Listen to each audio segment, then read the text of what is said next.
Hello LIC agents, आज का video आपके कमीशन और टीडीएस कटौती के बारे में है। चलिए शुरू करते हैं। सबसे पहले एलआईसी एजेंट के तौर पर आपकी मेहनत की कमाई में कुछ कटौती होती है।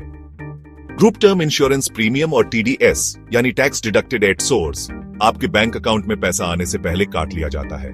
तो ये कटौती कैसे होती है? जब आप पॉलिसी बेचते हैं तो एलआईसी आपको कमीशन देती है, लेकिन आपको मिलने से पहले एलआईसी ये काट लेती है group term insurance premium, TDS, और कोई भी कटौती बाकी का पैसा आपके बैंक अकाउंट में आता है।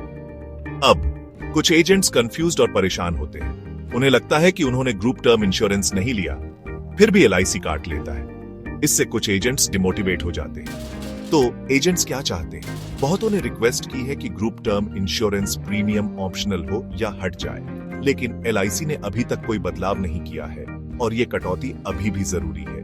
नए एजेंट्स या जो एलआईसी ज्वाइन करने की सोच रहे हैं, उनके लिए जरूरी है कि वो इन कटौतियों के लिए तैयार रहें। अपने कमीशन से होने वाली कटौतियों के बारे में जानकारी रखें। इन कटौतियों से डिमोटिवेट ना हो, बल्कि इसे अपनी प्लानिंग में शामिल करें। चलिए अब आपके कमीशन स्ट्रक्चर के बारे में बात करते हैं। पहले साल में आपको पॉलिसी होल्डर द्वारा दिए गए प्रीमियम का एक निश्चित प्रतिशत मिलता है। दूसरे और तीसरे साल आपको 7.5% कमीशन मिलता है। चौथे साल से आपको हर साल 5% रिन्यूअल कमीशन मिलता है। अब आपके कमीशन पर टीडीएस के बारे में, टीडीएस तभी काटा जाता है जब कुल कमीशन एक फाइनेंशियल ईयर में आरएस 15,000 से ज्यादा हो। सेक्शन 1934 के तहत अगर कमीशन या ब्रोकरेज इनकम आरएस 15,000 से ज्यादा है तो टीडीएस लगता है। सेक्शन 1964 डी के अनुसार इंश्योरेंस एजेंट्स के कमीशन पर टीडीएस के रेट्स कुछ इस तरह हैं। 5% अगर देने वाला व्यक्ति या एचयूएफ है, 10% अगर देने वाली कंपनी है,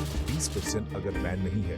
टीडीएस या तो कमीशन मिलते समय या आपके अकाउंट में क्रेडिट होते समय काटा जाता है, लेकिन टीडीएस कब नहीं कटता? अगर कमीशन आरएस 15,000 से कम है एक फाइनेंशियल ईयर में, या अगर आपने फॉर्म 15G15H दिया है जिससे पता चलता है कि आपकी कुल इनकम टैक्सेबल लिमिट से कम है, तो टीडीएस नहीं कटेगा। आपको टीडीएस अगले महीने की 7 तारीख तक जमा करना है। जैसे मार्च में कटा टीडीएस 7 अप्रैल तक जमा करना है। टीडीएस सर्टिफिकेट कुछ खास तारीखों पर मिलते हैं।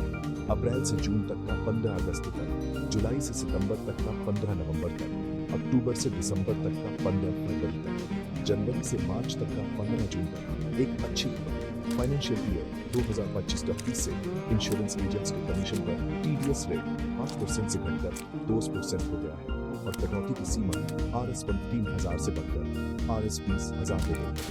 आप टैक्स रिटर्न भरते समय इस टीडीएस को वापस क्लेम कर सकते हैं। आखिर में अपने टीडीएस पर नजर रखें और सही टैक्स रिटर्न फॉर्म 15G15 सही से भरें ताकि एक्स्ट्रा टैक्स न मिले। आज के लिए बस इतना ही। अगर आपको कोई सवाल हो तो अपने एलआईसी ऑफिस में संपर्क करें। देखने के लिए धन्यवाद। मिलते हैं अगली बार।